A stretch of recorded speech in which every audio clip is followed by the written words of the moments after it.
Hello guys, welcome to my YouTube channel. This is Crosby, and if you haven't subscribed to my YouTube channel yet, please consider clicking the subscribe button and also ring the notification bell to get notified anytime I upload a new video. In this tutorial, we'll be going over some of the VS Code extensions I use and I also recommend.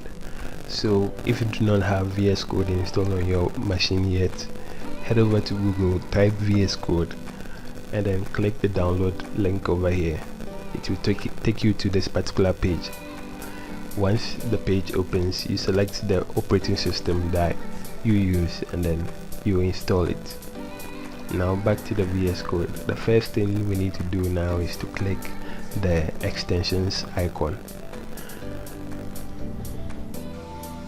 Okay, so the very first extension is bracket pair colorizer. It helps you visualize your code, your blocks of code as you write. So it's just there to help you out, visualize, and then know where your code is being written, whether it's inside a particular block or outside. The next extension is the React snippet extension. It basically helps you use shorthand to create snippets for your React project. So it's a very handy extension. For example, if I need a functional component, I simply have to type RFCE, then hit the tab when the context menu shows, and it basically generates a functional component for me based on the name of the file that I'm working with. Over here, the file is untitled one, so obviously that's the reason why we have this over there. So the next extension is the live server. Live server, if you're working on static HTML files, it helps you preview your code as you are working on it.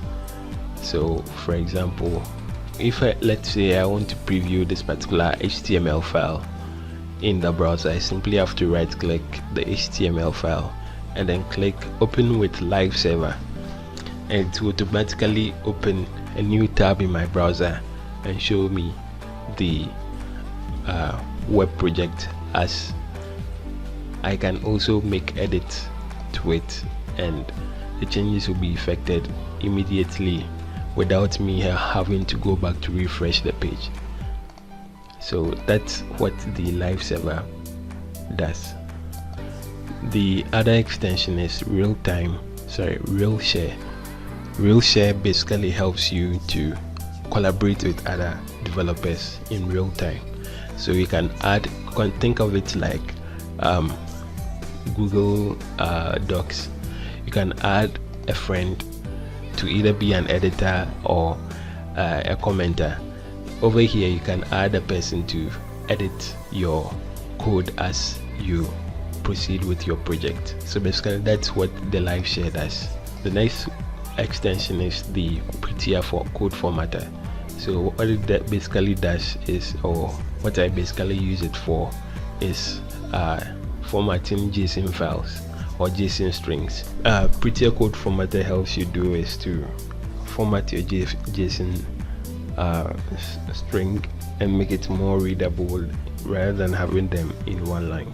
So you hold Alt Shift and F as the shortcut to help you format your code. Now it's much more readable. So that's the use of the Prettier code formatter. ESLint also works similarly to that as well. So the next extension that you need is code time, and code time will help you measure the number of hours or number of minutes you spend each day writing code. So the advantage is you get to see the hours that will be represented on the status bar over here.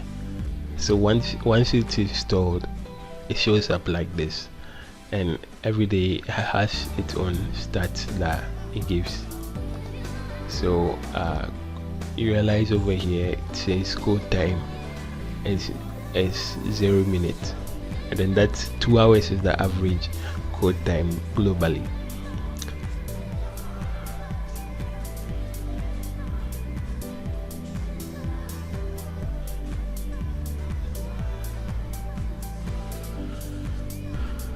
So the only downside to the code time is it doesn't take into consideration the number of times that you search on Google for solutions. If let's say you are working on a project and let's say you pause to think about your algorithm or how you're going to write your code and all of those things, it doesn't measure those times as part of the code time.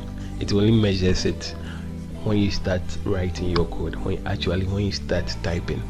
So basically that's what code time does. And thank you for sticking with me till the end of the tutorial. And if you haven't subscribed to my YouTube channel yet, please consider subscribing and also ring the notification bell to get notified anytime I make a new video upload. Thank you.